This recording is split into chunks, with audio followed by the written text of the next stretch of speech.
Today we're talking about some insane internet drama surrounding a well-known missing Christian artifact known as the Ark of the Covenant. 3,000 years ago, the Ark was brought to Jerusalem and revered as the holiest of holy objects, the embodiment of God's presence on earth. Recently, I watched Indiana Jones Raiders of the Lost Ark, and there is an infamous scene towards the end of the movie where a bunch of nasties get their faces melted off after opening the Ark of the Covenant. Now, it's not Mr. Beast, okay? It's not Mr. Beast. It's not Logan Paul, all right? No groomers, nothing like that. Just a good old-fashioned, insanely interesting mystery. Thank you to Sundays for Dogs for sponsoring this video. A few months ago, Petey and Frankie came to me and they were very sad and I couldn't exactly figure out why. They look like this, which they just kind of look like that normal. Here's one of them. This is Petey. Why is it? Hold on. It's lagging. Hold on.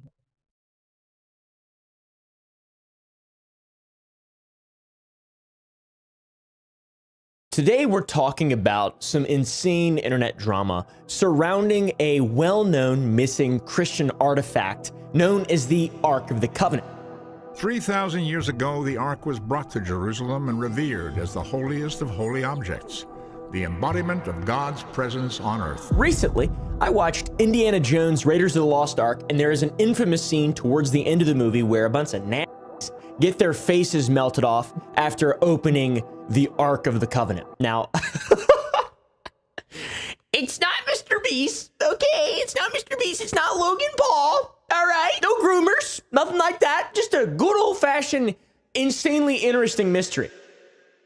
Thank you to Sundays for Dogs for sponsoring this video. A few months ago, Petey and Frankie came to me, her little patellas, 15 bags of it. I've been using it for quite a while. It's healthy, it's made with human-grade ingredients, and it's 90% meat, 10% vegetables, no synthetic stuff. I've tasted it before. A bunch of my friends have tasted it before. It actually tastes pretty good. Frankie's energy has improved immensely. She also used to have knee problems. She has these her little patellas pop on and off, and she doesn't like to jump sometimes, but she's been spry, all right? Shits like that was never a problem. Petey's breath is way better. She's always had shit breath because she eats her shit sometimes, but now, since she's been eating Sunday's dog food,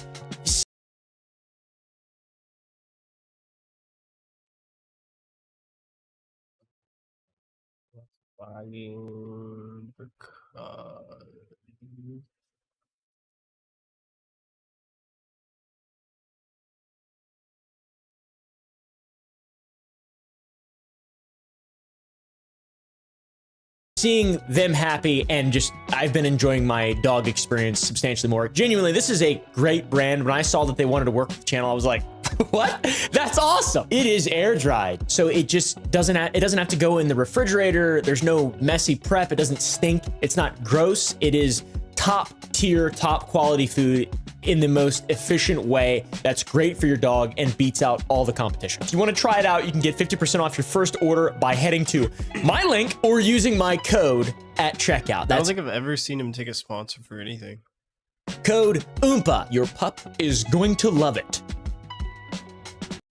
The Ark of the Covenant was the focal point of religious devotion, the place where God spoke to the world. So, if you guys want to see that, press the like button down below. Keep watching this video, share it with a friend, and let's get into. I don't understand why my internet's lagging when I'm not focused on it. It's kind of annoying. Hold on.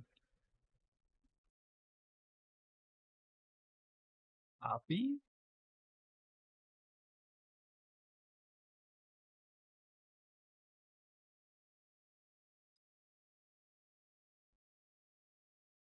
Is top tier, top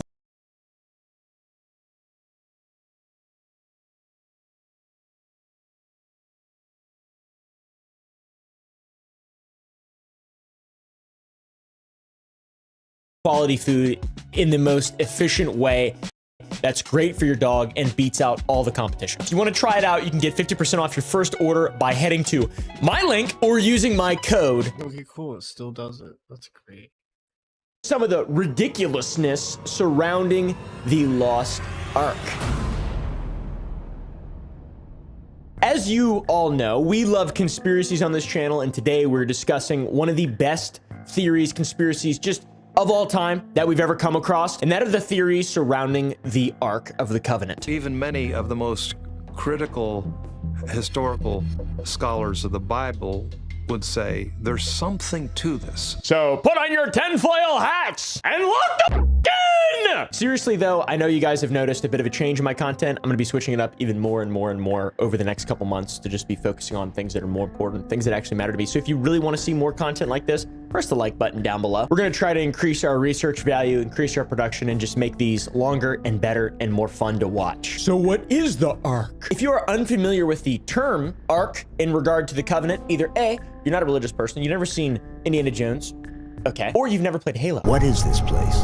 The Ark. This is the Ark? Get it? Halo reference. I love Halo. I'm a huge Halo just idiot, neckbeard idiot. This box, if you will, is a wooden storage chest decorated with solid gold, which contains the 10 commandments given by God to Moses, Aaron's rod, and a golden pot of manna, aka food from heaven. Inside the box was stored a bowl of manna, the stone tablets, and the rod of Aaron that had blossomed. It was called the Ark of the Covenant because these sacred relics reminded or commemorated the covenant made between the Lord and his people. That's right, manna. That's where manna comes from. You know about manna? I know about manna. I love manna. I've never had it, but it sounds delicious. The psalmist called it the bread of angels, and Jesus described it as the bread which comes down from heaven. I imagine Raising Cane's is quite similar to manna. Succulent.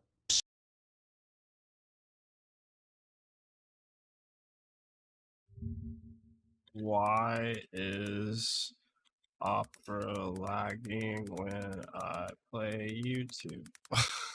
What the fuck?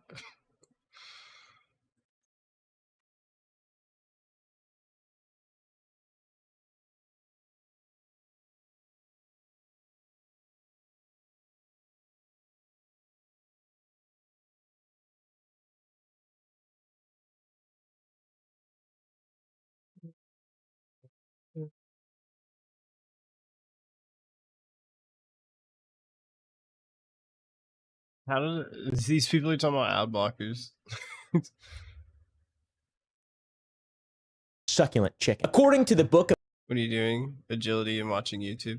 of Exodus, Moses was instructed to build the ark during his time atop Mount Sinai. Ever seen it? Ever heard of it? Sinai? I don't know. Let me go ahead and pronounce. Let me go ahead and see how to. Mount Sinai. I get in my head about it now. I don't like being the guy who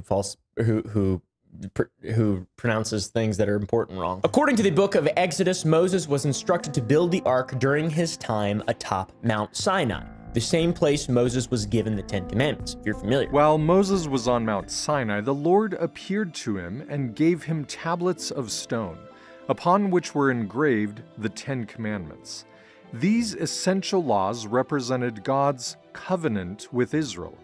If the people would obey God, he would provide for them. Built by Bezalel and Oholiab. I'm so bad. The ark was built by It's like me trying to pronounce names. these two fellows, Aaron. Bezalel and Oholiab. They were given detailed instructions from Moses, 2.5 cubits long, 1.5 wide, and 1.5 tall, or 52 by 31 by 31 inches. And they shall make an ark of shittim wood. 2 cubits and a half shall be the length thereof, and 1.5 cubits the breadth thereof, and 1.5 cubits the height thereof. It was made of supposed acacia wood, which is beautiful, and was completely covered in wood. Look at the figuring on this acacia. Oh, wow! I love acacia. I love wood in general. Not to mention gold inlay. Holy shit, this is bougie. And thou shalt overlay it with pure gold. Within and without shalt thou overlay it. And shalt make upon it a Why is this guy playing? Who are you asking? crown of gold round about. And thou shalt cast 4 rings of gold for it, and put them in the 4 corners thereof. And 2 rings shall be in the one side of it, and 2 rings in the other side of it. Also, a cubit, I think we should go back to measuring things with cubits and spans. 6 cubits in a span, all right? I think cubit is a good name. My most recent tick has been squamous, cuboid, epithelial, pseudostratical. I think that's it. I think that's the end of it, but I just say it in different order. I don't know what any... Why is that guy in my chat? Oh, sorry. I thought you would just know that I'm talking about you. I said that guy, and I just thought you'd know I was talking about you. Of it means, but I think it's real. Cubit. I'm going to add cubit in there. 16 cubits in a squamous, pseudostratical, epithelial cuboid. They also ensured to put 4 rings, 1 at each corner of the ark, so that wooden poles could be used to carry it. They would go through the rings, and then people could... Because it's heavy as shit. It's a giant wooden box that's got a lot of gold on it. Yeah, there's more to it. You probably are familiar with it, let's be real. The cherubim on either side, it's a really popular thing. It's one of the coolest artifacts in history, and if you haven't seen Indiana Jones Raiders of the Lost Ark, you should watch it immediately. It's a very, very, very great movie, and that is where my fascination specifically about this started, all right? Wait, that's real? Wait a second. Harrison Ford's real? Wait a second, the Ark's real? Wait a second. Is it actually a thing? And yes, people have real theories. This is not just some random sci-fi movie. This is real life. All right? Fuck. Anyways, the ark was then placed in the holy place, also known as the Tabernacle, where only those blessed by God, for example, the elders and priests, could enter to talk to God and hear his divine wisdom. The Lord commanded Moses to build a tabernacle in the wilderness. It served as a prototype for returning to God's presence, showing Israel how to symbolically enter into sacred space through the mediation of God's appointed priests. It was also paraded around towns and carried powers beyond human comprehension. Okay, it's not even a joke. This thing melted people's faces off.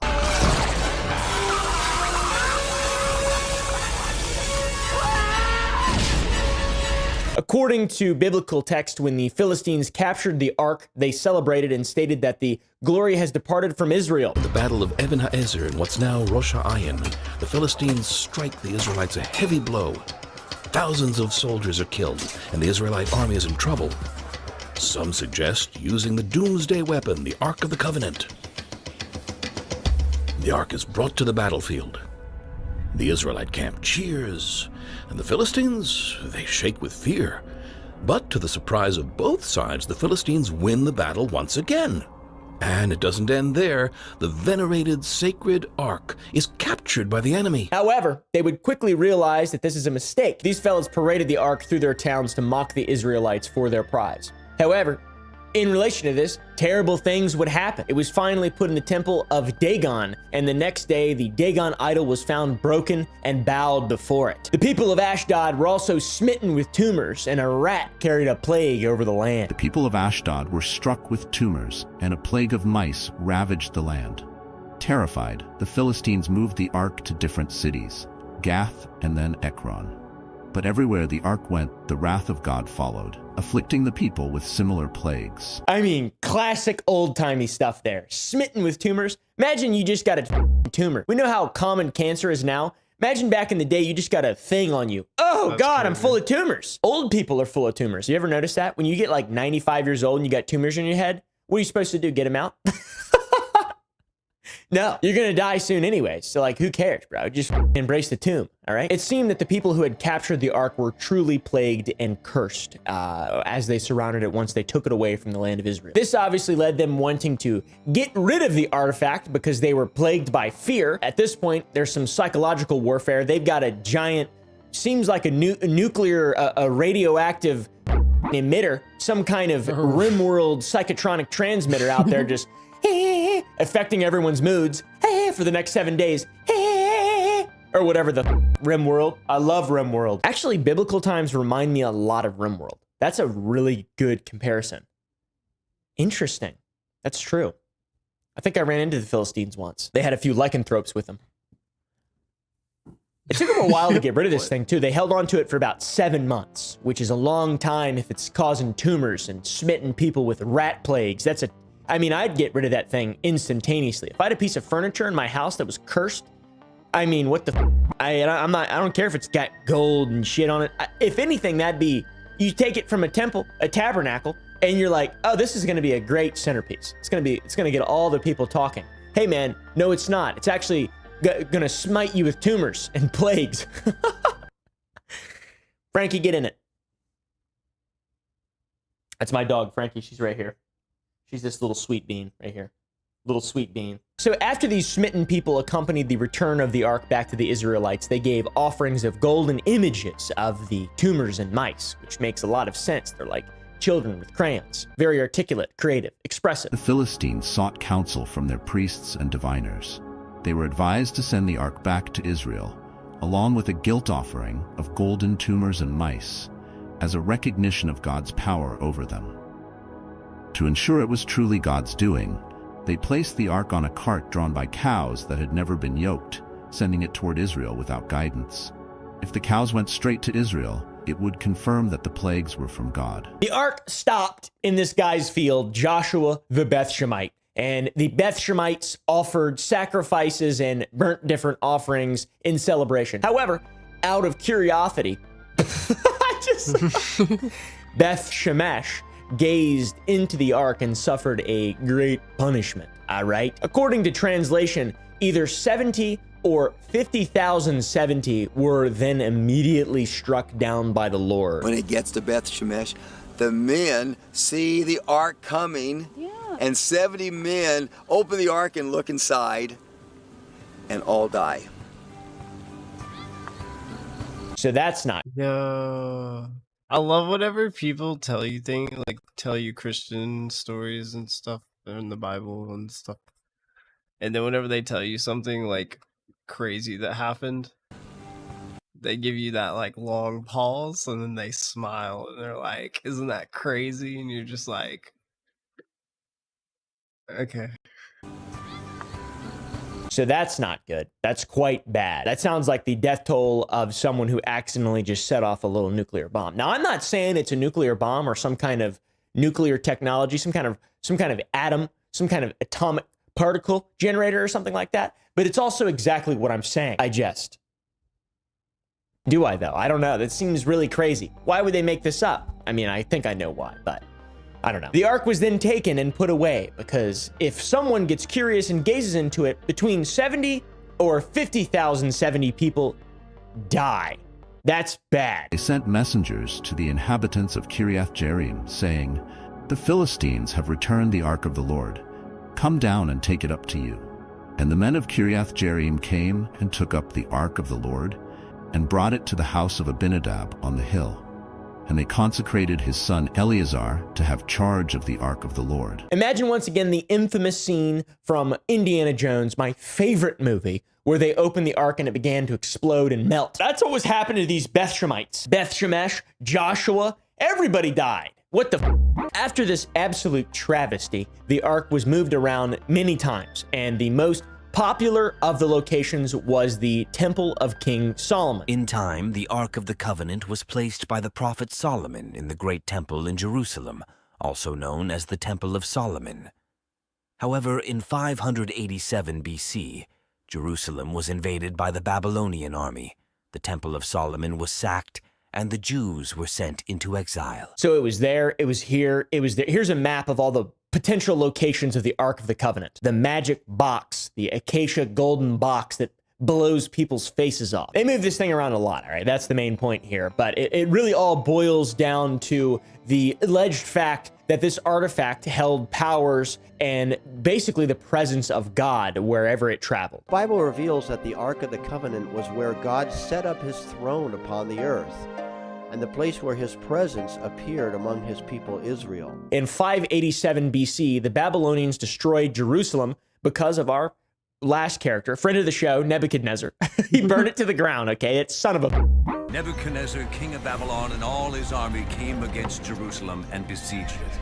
And due to the meticulous nature of the Babylonian archiving, we got some history about the Ark. They stated the items that they looted when they sacked Jerusalem. And guess what? There was no ark looted. It completely disappeared from history after that point, from written history. You know, they took everything. They looted everything. Why would Nebuchadnezzar loot That's like going to a dungeon and not getting the Ark of the Covenant. I mean, that's the first thing. Well, maybe he looked into it and knocked his helmet off or whatever. It put his Stargate out or something like that. I'm not exactly sure. He already has a Stargate. He doesn't need the Ark of the Covenant. What the fuck? It sounds far-fetched, but this theory is widely believed. So that is the distilled basic history of the Ark of the Covenant. The location of the Ark at this day is unknown. Many have claimed it was destroyed or hidden beneath the earth, some even stating it was beneath the cross when Jesus was crucified. By the time of Babylonian captivity, the Ark had completely disappeared from the pages of history. But the Apocrypha, unofficial Old Testament pages, states that the Ark couldn't be found when the Jewish people rebuilt the temple at the time of Ezra and Zechariah, because Jeremiah hid the Ark in a cave inside Mount Nebo before the Babylonians invaded. These texts also state that the exact location of the Ark would never be revealed until God was ready for it to be found. There's an entire animation dedicated to recreating how this could have happened with the theories of this, stating that Jesus' blood fell onto the mercy seat or lid of the Ark. I mean, this goes pretty deep. There's some rabbit holes here. On the cross, we see the two thieves in front of him. We see the cutouts in the rock in back, Jesus of Nazareth, King of the Jews, and there was a great earthquake. The earthquake opened up the rock below the cross hole. The rock extended down into the cave below, and the stone lid of the box was broken and moved askew. Christ was pierced in his side. The blood came out, ran down this crack, and fell onto the mercy seat of the Ark of the Covenant.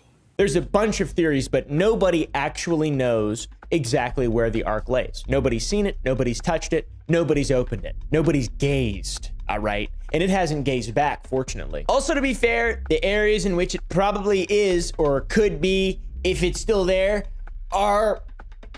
it's not easy to search in those areas. Most locations where people want to search for the Ark, they're denied entry into those areas, or they're not usually like, no, you can't dig for the Ark of the Covenant, you fool. We're war-torn, all right, guys? It's a little politically hot right now, okay? Plus, religious beliefs, political beliefs, of course, they're not going to let a bunch of random-ass scientists go in there and be like, it was a radioactive nuclear transmitter. Yeah, shut up, dude, all right? What the I smite you with a tumor. Here, hold my plague rat. Oh, Frankie, baby, and Peter. Is Zoomville a Christian? I don't know. Oh, Frankie, baby, and Peter. So yeah, nobody knows what this thing is, okay? And I personally believe it's probably maybe in a top secret United States military base. You ever seen those ships flying, defying the laws of gravity and physics and all that stuff? Yeah. That's because the Ark of the Covenant. I don't actually know. It's in Halo. It's in 2552 AD, and the Covenant just landed on Earth. I don't know, dude. Where's the Master Chief? Fuck! We need him to look into the Ark of the Covenant. It is an interesting piece of furniture for God to decide has massive powers. It's just a chest. It's a chest. It's pretty cool. It's a good-looking chest. It's a neat chest for sure. But it's like, why not anything else? Why not like a trampoline or a something fun? Maybe people jump on it and then they go flying. Beth Shemesh jumped on the. No, that is funny though. That's a funny thought. I like that thought. I'm still thinking it right now. Yeah, I'm still thinking it. Absolutely.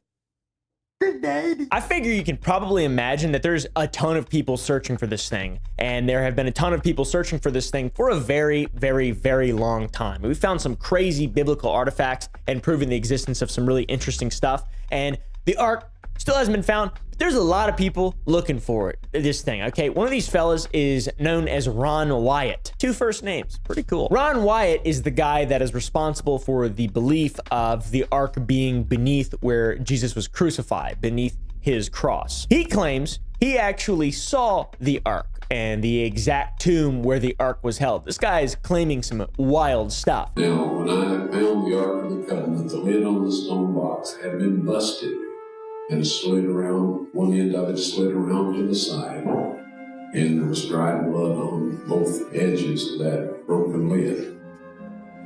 And of course, later, when I had access to the mercy seat itself, there was large quantities of dried blood in ceremony. He states he even found a blood sample on the mercy seat of the ark, claiming that the blood was living and had 24 chromosomes versus 46, which is the normal amount. 23 from Mary and 1 from the father, but not a human father. So this guy is really, he's onto something, I think, here. I think this is probably really interesting. It's not ordinary blood, folks. It has 24 chromosomes only. All of us here have 46. Unless, there's a couple of genetic anomalies that make that different. But Christ received 23 from his mother and 1 Y, sex determining factor from his father, who was not a human father. This is his story, of course. I'm not trying to be so disrespectful here, because it's like, it's sweet. It's he's looking for the ark out there. He saw it. He found blood with 24 chromosomes instead of 46. I found blood with 47 chromosomes. All right. And I didn't make a fucking big deal about it. You son of a... The point is, this guy has yet to bring any evidence at all to show everyone that his claims are true. And believe it or not, he states he found it and sent it off to some personal friends to study it. Now, he didn't make a big deal about it and, proclaim it to the world that he found the Ark of the Covenant to prove or disprove a couple billion people. I don't know. It's like kind of odd to not... I'm going to send this to my personal friends to study this bad boy. It's like me sending like a mixtape or something like that. Ron's reasoning as to why he can't bring anything back or excavate everything fully is due to political turmoil and the refusal to allow him to continue digging. And then he died. And up until his death, he made countless trips to the Middle East and even claimed to have found Noah's Ark, the boat from the Great Flood. This guy loves making claims and then just not backing them up. That's pretty cool. My kind of man there. And in case you're wondering, a lot of scholars, actual scholars, biblical scholars, and secular scholars, scientific in nature, have denied his claims that he has found these artifacts and he was called a fraud. So I guess we'll never know for sure. He died in August 1999, okay? And it's because he looked into the ark and it knocked his face off and it smit him with tumors and threw a plague rat into his mouth. All right? Or something like that. I got my 2 own plague rats right here. They're so cute. Babies. Hey, monkey. Another fellow by the name of Jim Barfield focused on a scroll that was found near the famous Dead Sea Scrolls, the scrolls that backed up certain parts of the Bible. Very interesting. I would recommend looking into that. I might make a video on it, but there's not enough conspiracies, to be honest. It's just kind of like interesting and academic and not that... It's fun, but it's like not the kind of fun I like. It's not debaucherous. It's not a rotten good time. The scroll that Jim found was not a typical scroll made of paper invented in 240 BC in China. When was paper invented? I think it was 200 BC, somewhere there in China. This shit was made of copper, okay? A plumber made this, okay? And these copper scrolls don't talk about Bible stories, but instead they talk of great treasures and artifacts hidden in multiple locations. In essence, it was a copper scroll treasure map, a genuine guide to finding where treasures have been buried, which is insane. Jim Barfield then became obsessed with the copper scrolls and began searching for clues of what they may be talking about, reading them in their literal sense. In the valley of Achor, under the steps which go eastward, 40 rod cubits, a strong box of silver and its vessels, a weight of 17 talents. So what exactly does that mean? That is some ancient speak there. A cubit is the length of your elbow to your middle finger. But like people are different sized, and especially back then. I mean, mine's probably about average size for a biboid, and someone of that time. But yeah, I'm not really sure. It's about a foot and a half though, rod cubits, and that means steps would go 60 feet down a staircase that went east, and a treasure of 17 talents, which I don't know what the f that is either. But it's between $500,000 and $1 million, apparently, if you look it up. So it's between $8 and $17 million of treasure. I don't know how he knew this, or this copper guy knew this, or whatever, this plumber. I'm not sure. Anyways, location 2, outlined on the copper scrolls, was described as having 900 talents. And that is insanity. I'm not sure How they do this, I'm not sure how this works, but you know, one thing is for sure, biblical conversions can be very confusing, but it's about a $1.2 billion worth of gold in that one, 900 talents worth. I'm going to go find it. I give up being a YouTuber. I quit. This is not fun. I don't like it. This is actually fun. This video is fun, but all the other ones are not that fun. I'm going to go find $1.2 billion of treasure from a copper map. Look out, Jim. You better hide that thing. The part outlining $1.2 billion of treasure isn't even the most interesting part of the scroll, okay? The most interesting part is read in location 3, the Qumran, located near Jordan, as described in the scroll. It is a place with a cave that is said to have the Ark of the Covenant. This is insane. Why would this fellow draw this conclusion? Well, he marked on a map the 3 dig sites that the scrolls could have hinted at, and he found evidence of treasures along the way. And the last location lines up on that straight line and follows the supposed description of the cave as said in the Copper Scrolls. I don't know if it's got the Ark of the Covenant in that or not, but it looks like we might be onto something here. All right, guys. I'm just kidding. I don't actually know. But this is pretty cool though. At the end of the day, the Copper Scrolls are pretty cool, and Qumran looks eerily similar to Jerusalem back in the anyways, Ark of the Covenant. Maybe that's it. Maybe that's it. Hey, Jim, you need me to come with you? You need me to come with you? I'll come with you. I'll bring a video camera. I'm good at that stuff. But not really, though. I'm not that good at it, to be honest. To be honest, Jim, I'm not that good at it. Hey, Jim, I suck, Jim. I'm a piece of shit, Jim. I'm like confessing to Jim right now. I'm sorry. He's not watching this. That is cool, though. I really do like the Copper Scrolls and the idea that the Qumran is Jerusalem. Now, to be clear, this is on the History Channel, so I don't know what the f***'s real or what's not. The History Channel is not a reputable source of information, but they went to the cave. He found what looked like a sealed opening. It was sealed with an ancient trowel. It was like some kind of ancient mason fellow. He saw some stones that looked completely different than the rest of the rocks around, and he took a sample and sent it to 2 different companies, and they both said that it was man-made mortar, which is really interesting. I took a sample of this stone to 2 different companies. They said it was an ancient man-made mortar, unlike any natural formation. After finding enough evidence there, they took their little metal detector up the hill and began scanning the area, and what they found was pretty interesting. According to Jim Barfield, it was the mother lode. When we saw the readings for this location, we knew that this was the mother lode. He says the mother lode, the mother lode. This is what they're gonna find on that Oak Island one of these days. What's that place where they keep digging? There's like 7 seasons. I was thinking of that earlier. I was like, the Oak Island. I've seen like 2 seasons of it. They don't do anything. They just dig a hole and make it really interesting as they dig the hole. Found shit. What's that? The Mystery of Oak Island or something? I forget. I don't really know. It doesn't matter. It's crazy that there's so many seasons of that show. This area had 5 times higher readings than Area 2, which Area 2 supposedly has 33 tons of gold buried there. So this is like a lot. But these readings mean absolutely nothing because Jim is not allowed to dig anywhere at these sites, and they've been heavily restricted by the government there. Sorry, Jim. That sucks. That's sad, but that's really unfortunate. Most that he's ever been able to dig is about 2 or 4 feet, and the contracts that he's involved in are always changing. I don't see why they just wouldn't start excavating out there, dude. I'd start digging, bud. If there was some shit on my land, there ain't even anything on my land, and I just dig holes. I'm compelled to dig holes. I'm just a digger. I love digging holes, dude. Not super deep, because the ground gets pretty hard. It's clay, but like, you know, that top sand,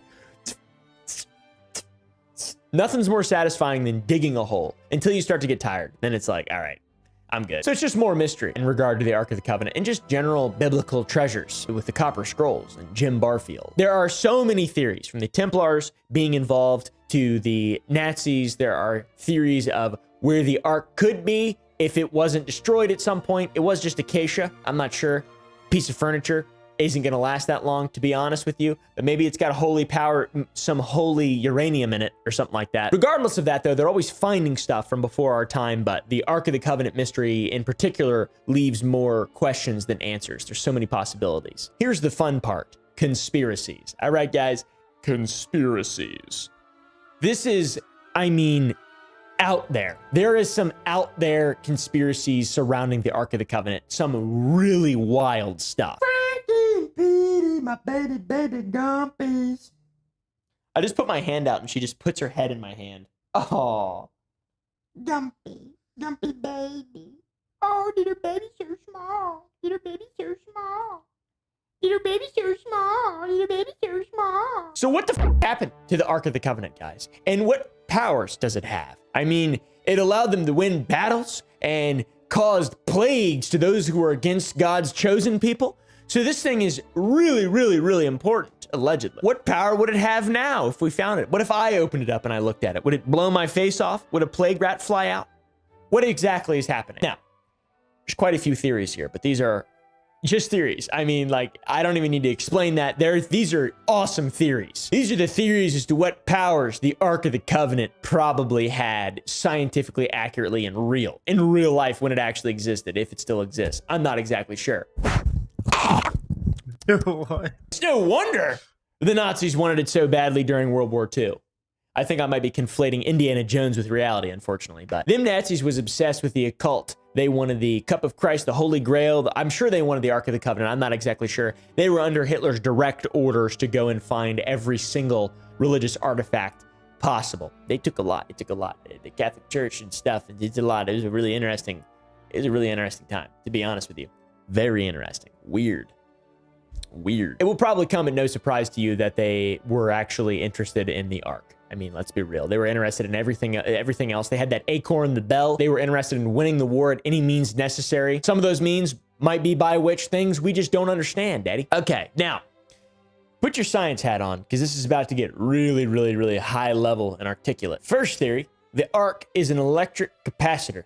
And this is one of the most popular theories surrounding the Ark and is actually a foundational theory for many other theories that we will cover in this video. So as you probably know by now, the exterior of the Ark is entirely made of gold. But did you know that the multiple layers within the Ark may help it conduct electricity? You see, behind the outside layer of gold is a layer of acacia wood and another layer of gold. A regular electric capacitor works by having non-conductive material surrounded by a conductive material. The Ark is constructed as a basic capacitor with acacia wood sandwiched between two layers of gold. Sandwich. I'm hungry. And that's how capacitors work. You have two conductive surfaces overlapping but not touching, isolated by a non-conductor called a dielectric that can be air or better. And now if you put a power supply across the surfaces like a battery, you can push electrons into one surface and suck them from the other surface. Of course, the electric current is defined as the reverse of the flow of electrons. If the interior layer of gold was positively charged and the exterior layer of gold was negatively charged, that thing could hold a lot of electricity, and it could be transported anywhere and potentially accidentally discharge and throw 1,500 plague rats out of it. In case you weren't aware, it's important to note that back then, in the times of the Ark of the Covenant, there were no generators or electrical devices. Nobody had electricity. That was other than the Ark, of course. So how did this bad boy gain charge? According to the theory, the capacitor would be charged by friction and heat caused by priests carrying it through the desert. So the heat of the sun and the friction of the priest's hands on the handles created static electricity for the Ark to store that could be used by the priests to perform miracles and fight in the name of Christ. Now, I'm not sure about that. That seems wild.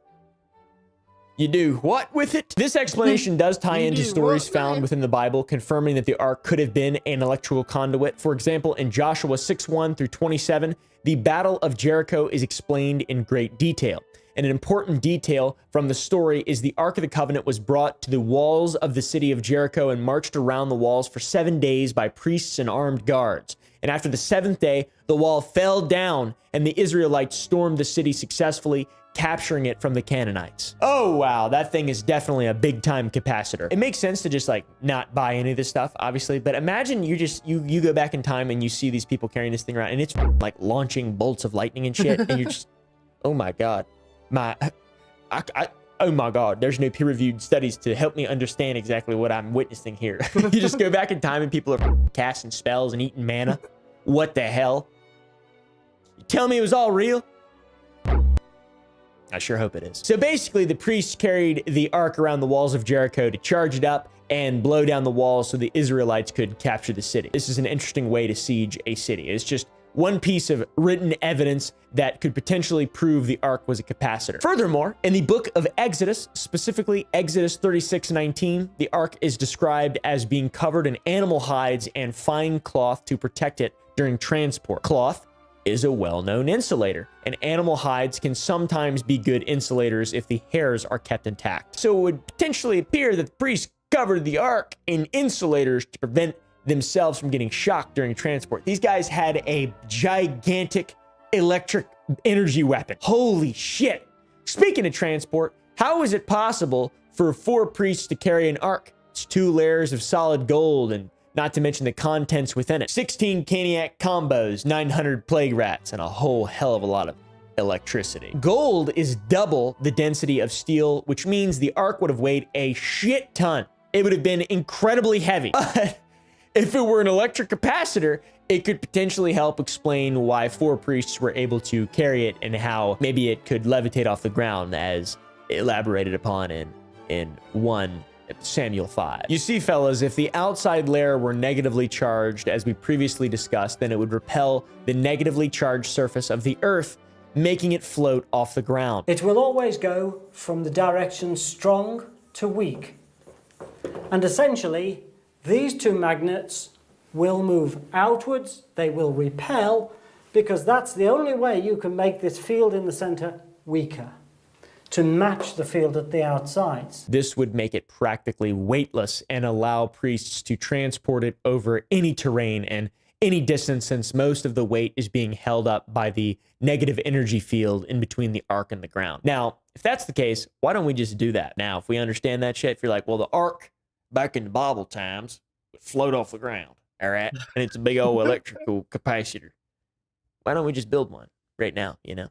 Why don't we just build one? That makes things so much easier. Anyways, there are also stories of the ark producing lightning bolts and emitting a strange glow around it, and this has led many people to believe that the gold cherubim on top of the lid acted like a Tesla coil, and the main body was the capacitor that held all the energy. In the book of Samuel's, an Israelite named Uzzah is mentioned as reaching out and touching the ark and being struck down by God via lightning. Dude discharged the ark. He touched a capacitor. So what if it actually wasn't God and it was actually just a bolt from the ark? And it was so unexplainable to them that they just were like, oh my gosh, that was definitely God. That wasn't this massive capacitor we're carrying around. The strange glow could be explained by the large amounts of current flowing through the ark. I mean, high voltage things can create plasma in the air and glow purple. We've seen that before. There's all sorts of electrical experiments showing that. So if the ark was storing large amounts of static electricity, it would have likely made the air around it glow purple, which is why some people claim that it would glow. If you look at the design of a Tesla coil, you can easily apply it to the shape and design of the ark and see that if it was holding any charge, it could house the components of a Tesla coil. The main body would be where the Tesla terminals would be held, and the spark coils are the cherubim on the lid. Hey, guess what? Someone has remade it and reconstructed it. That's the History Channel. They reconstructed the ark and they showed that it was technically possible for it to serve as an electric capacitor. This is probably one of the most widely believed theories and most supported. And looking at all the evidence, I guess that it's not entirely impossible for the ark to be a capacitor, but it would be some fairly advanced technology. And I don't think it's something you'd probably do by accident. Maybe. I'm not really sure. I don't know. I'm no expert on really anything, but it seems like this probably isn't true. I will say though, maybe gold's magic. You ever seen that much gold? I haven't. I haven't seen that much gold. Why the Anunnaki put us here? All right, to harvest gold for their ships. What's so special about gold? Maybe gold's magic. When you get a lot of gold together, maybe it's magic. Maybe, I don't know, dude. I just make shit up on the internet. That's what I do. As mentioned before, the ark being a capacitor is the basis of many theories, including the next one. The siege of Jericho is an important piece of evidence to prove that the ark was potentially an electric capacitor, but it's also important to show that the ark was a weapon of mass destruction, a weapon that Moses harnessed using ancient Egyptian magic. Now, I know that sounds insane, but this is an actual real theory that is widely believed to be true. So there's multiple instances of the ark being used in battles by the Israelites other than in the Battle of Jericho. For example, in the book of Judges, the battle of Gibeah occurs between the tribe of Benjamin and the Israelites, and before the battle, the ark is consulted, and God tells the Israelites to send Judah into battle first. The Israelites would win the battle and slaughter the Benjamites, leading many to believe that the ark was used as a weapon to wipe them off the battlefield. And as we have established, the ark has the ability to strike people down when they touch it or shatter city walls after it getting a full charge. How is it controlled? I'm not exactly sure, but it is widely believed that Moses had learned ancient magic from Egyptian pharaohs, which he used to control the ark. In the book of Exodus, there are 4 instances of Moses returning to Egyptian magicians. In each instance, a magical spectacle was performed.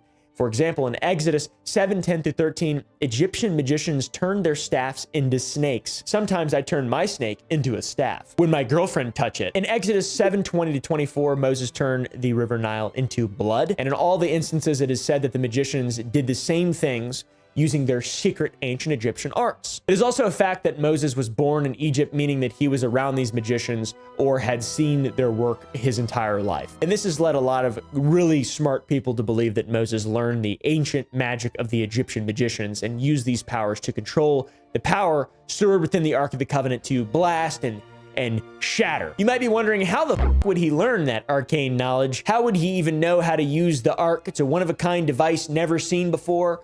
Well, it is believed that when Moses followed God's instructions to create the ark, he used some of his own knowledge to design it and modify it so he could control it with Egyptian magic. This is awesome. Many suggest that Moses took designs from the Ark of the Pharaoh and Tutankhamun and the ancient Egyptian festival of Apet and used them to design the Ark of the Covenant in order to control it. Moses may have seen these events or items and then understood how Egyptian magicians would manipulate them to their will, so he recreated it in a similar fashion using the Ark. Or maybe not. I'm not exactly sure. Moses wasn't around to control this bad boy 24/7, so how exactly did his weapon stay lethal? Well, I tell you what, it wasn't necessarily Egyptian magic. It was nuclear power, radiation, all right? This is basically the same theory that I, what is it called?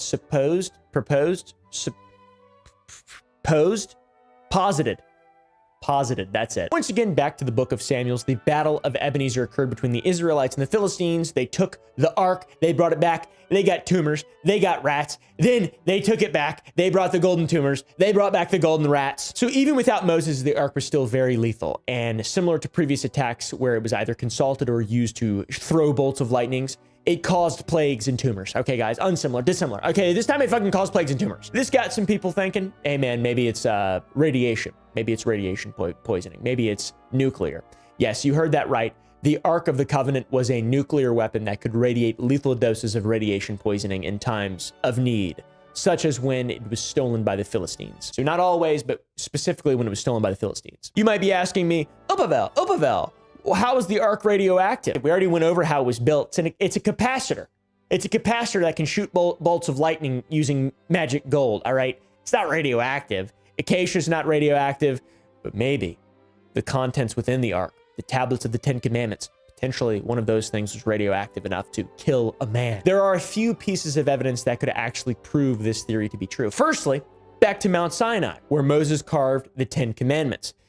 Mount Sinai is known to have large deposits of uranium, and there are still active uranium mines in the area of Sinai today. So there's a possibility that the tablets themselves contain deposits of uranium. Maybe they were literally made of uranium. I have no idea, but that's, I believe it. Secondly, the ark was coated in gold, which is known for repelling radiation. It's extremely dense. Lead, gold, very dense metals are better at preventing radiation from killing people. They're good at insulating away from it. So yeah, it was built so it wouldn't hurt people unless they opened it up, looked at it or something. I'm not sure. Thirdly, the Israelites covered this thing in incense and cloth. Maybe they were using it to block radiation. There are theories that ancient spices could protect cells from radiation if properly prepared. For example, in Leviticus 10, Nadab and Abihu incorrectly prepared incense for the ark and were struck down by God, which means they did it wrong and they died because of the radiation, because it's like magic peppercorns. And on top of this, Moses instructed that their bodies be buried in a specific way away from the camp because he knew that their bodies were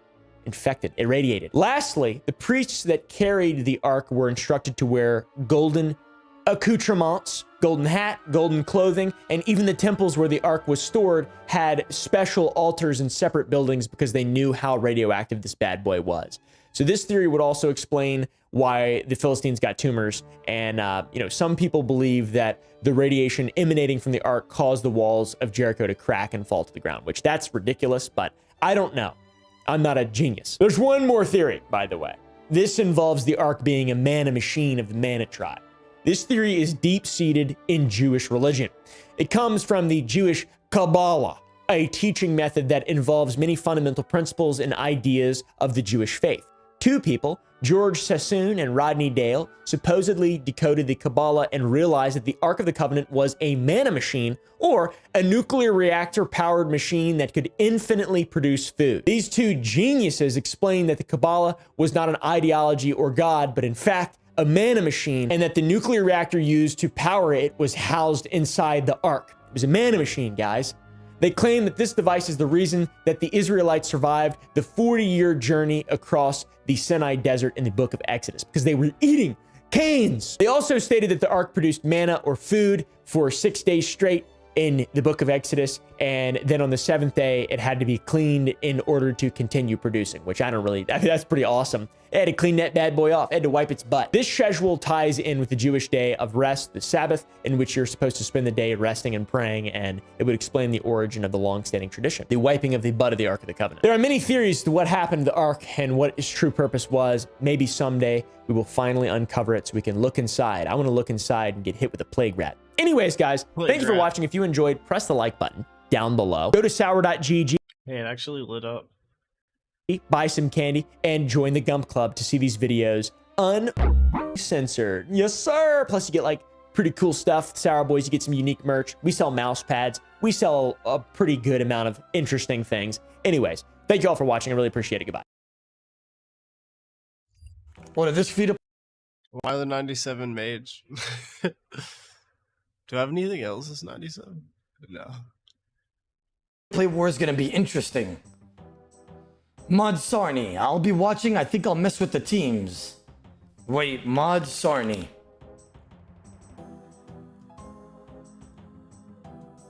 Yeah, this man's a Giga Chad, bro. He got some nice eyes, I'm not gonna lie. It kind of looks like Dami, too. Okay, guys, we're having a pre-war call against this team.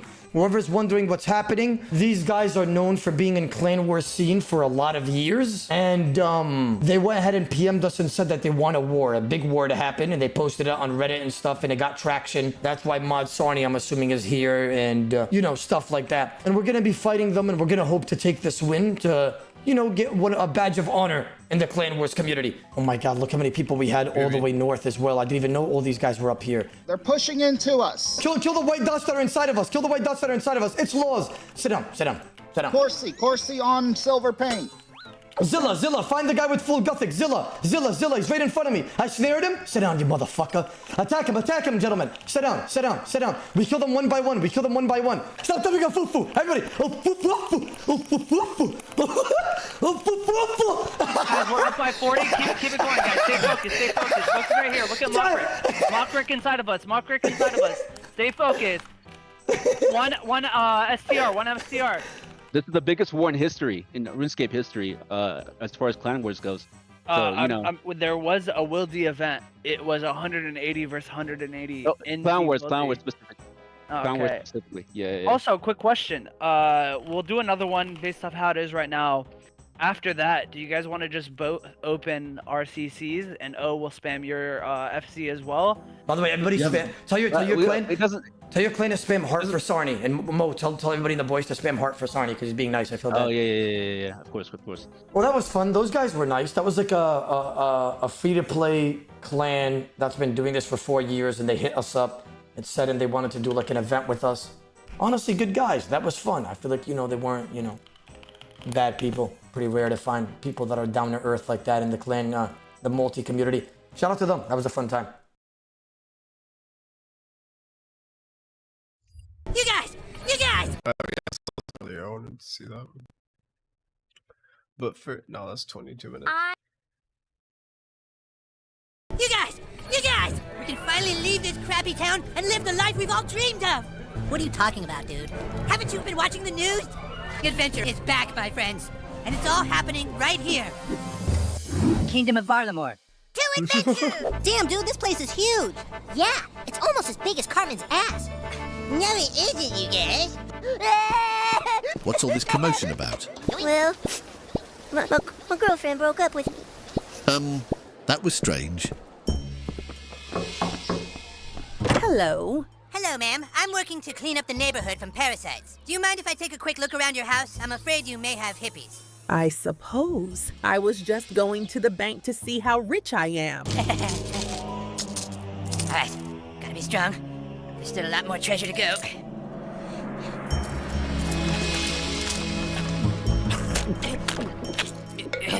God damn, that's a big fat ass. Oh, boy! There you go. Don't spend it all at once.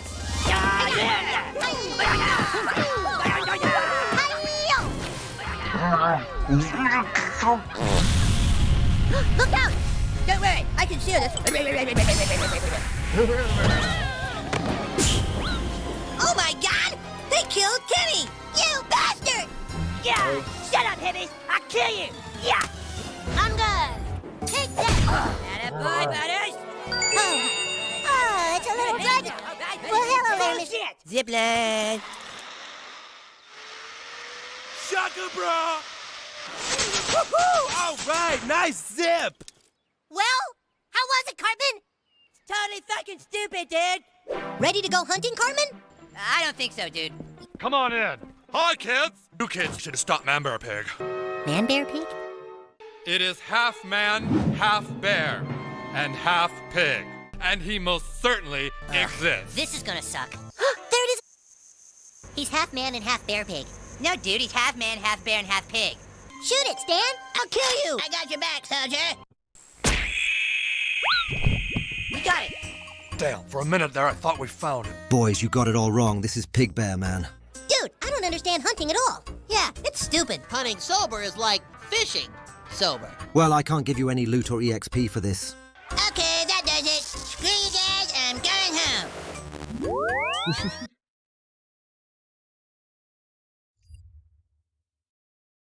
You can put a tariff on specific. I have a boo-boo. My head hurts. On my elbow. Somebody said it's pink. Like as soon as he's seen her. As soon as he's seen her, he automatically said it. That's weird. No, let's talk about it. That's weird. That was literally one tick. He said it's pink. Like that's all he said. 10 million views on this video. What? 10 biggest YouTubers who are permanently banned and why?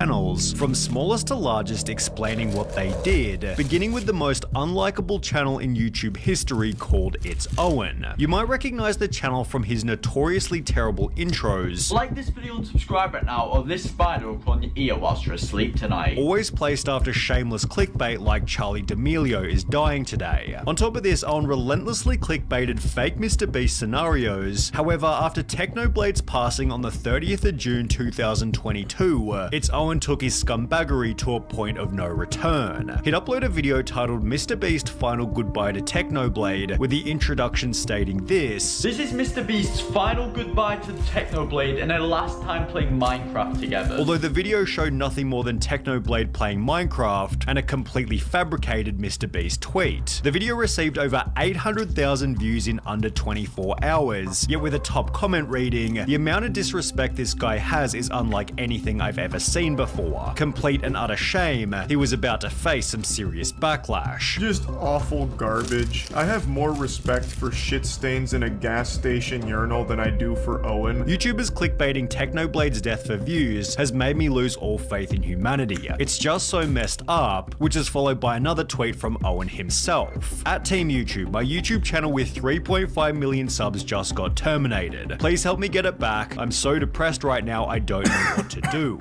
After you Sit down. Sit down. YouTube then responded, Owen doubled down by stating, "I never received any community guideline strikes, so I didn't know what I was doing was violating the guidelines. If I received just one strike, that would have been enough for me to realize what I did was wrong. Please give me another chance. I'm so depressed right now, it's my only income." Owen then made another— This guy sounds like a staker in the duel arena. Like, that's it. You lost your T-bow, you lost your shadow, you even chucked all your pots, it's no longer there for you. That's it. Stop being depressed. You lost. You f***ed up. other 2 tweets displaying how desperately he wanted his account back, although Team YouTube concluded their thread by stating, "Update, we've reviewed your account and confirmed that your channel was correctly suspended due to explicit content. Note that you will not be able to access or create any other YouTube accounts, although while everybody was happy to witness Owen's ban, Steve Will Do It's termination was a bit more controversial." Steve had always been on YouTube's radar for his unconventional style of content, eating challenges, prank videos, and beginning in 2021 sponsored gambling uploads, for which he was being paid more than $1 million a month. It's therefore no surprise that Steve lent into this type of content, even picking up a sponsorship from Stake, until he made one simple error, undoing everything that he'd worked for. YouTube has an extremely strange rule where you're allowed to say the name of any gambling website, but you can't show the URL of the website with the .com included. Well, in June 2022, Steve uploaded a gambling video like any other, although the URL had been left in as his editor forgot to blur it. Despite Steve having no strikes on any of his channels, YouTube made the choice to permanently delete all of them. I'm allowed to say I'm playing. Damn. Yeah, his editor hella got fired. That brother needs a raise. Good shit, bro. Saving humanity one step at a time. Take that game blur out. Woo! The website, but they would go to deleting my entire main channel because on my second channel it wasn't fully blurred. After which Steve said this. They called me the day of deletion and it was a girl. She seemed pretty stoked I was getting deleted, and I was like, she seemed happy, and I was with me and my editor, and we're like, bro, like, she's happy. As a result, the Nelk boys were warned about filming with him. They basically said, like, your channel's going to be deleted if Steve's in your videos, which might be harsher treatment than that given to Leafy. Between 2013 and 2016, Leafy built a reputation for uploading edgy content, which flowed well with YouTube's zeitgeist at the time. However, between 2017 and 2020, Leafy went on hiatus. Yeah, I'm training agility. Before returning with a pretty controversial approach. He'd upload a video titled Content Nuke Pokimane, in which he'd offer pretty reasonable criticism. 80% of Pokimane streams is just her watching videos, adding actually nothing to what she's watching. That's what I'm I'm doing the same thing right now. Leafy, you f***ing idiot. Your hair stinks too. Stay bold. Whatsoever. However, he'd then go on to upload 12 different videos, clickbaiting Pokimane in the title and thumbnail, while talking about unrelated topics in the video itself. So bro, I'm trying to eat my food in peace. What is this, like, side flame? Alright, real quick, I just wanted your attention. Just go ahead and like the video, sub, comment anything down below. Maybe, Squinilius. Good luck. Videos, 12 of them were on Pokimane. Having 12 videos all insulting Pokimane in the title and I don't know how, because then I'd have to pay attention.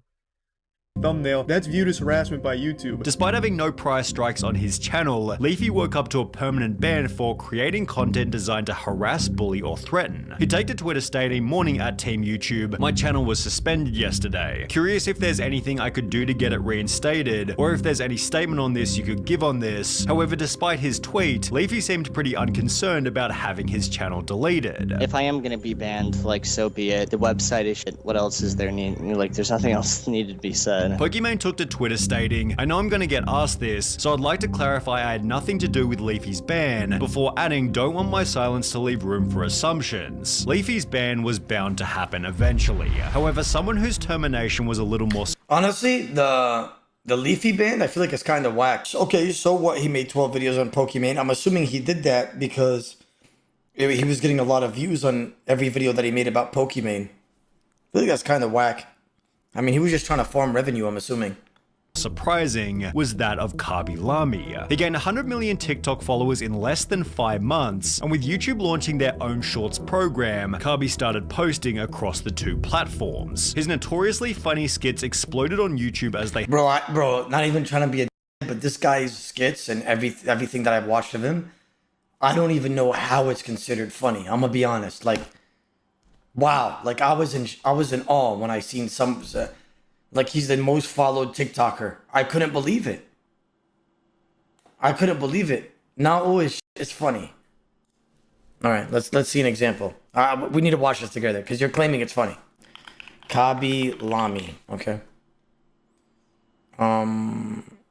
TikToks. Let's just look at a TikTok compilation of them.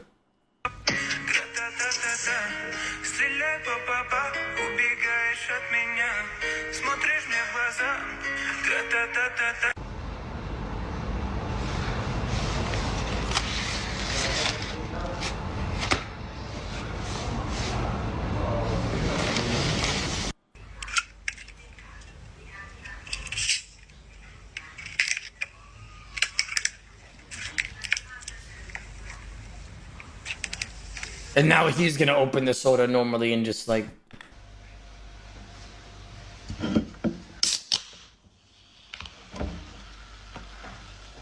Nah, that's crazy. To be like the most followed ever on TikTok, like just doing that is crazy. I don't know. Like that's not funny. Like not even trying to. That's funny. My username is my YouTube name, but without OSRS. Yeah, that's just crazy. They had on. This guy said, "Lol, holy shit! Oh, no wonder why he's the most followed." Lol, Limpo, lol. No, you guys are forcing yourselves to laugh. Stop the cap. Stop the cap, guys. It's okay. It's not a big deal. Stop the cap.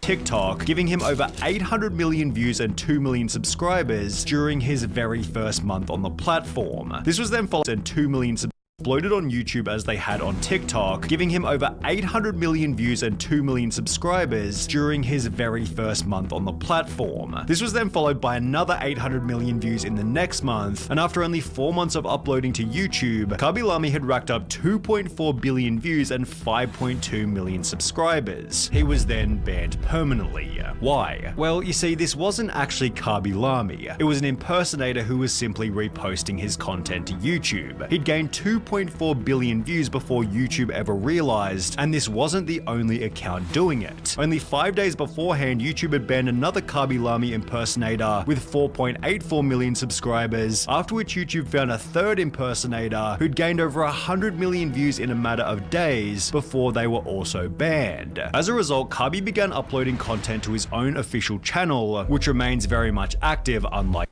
Yo, I'm actually— No, I can exit out. We're gonna August 20 specifically has some.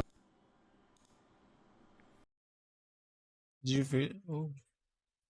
I usually actually do stuff, but I'm so tired tonight. I was just gonna do some agility and watch videos. But usually I talk a lot more. I want to check something. Mommy. Okay.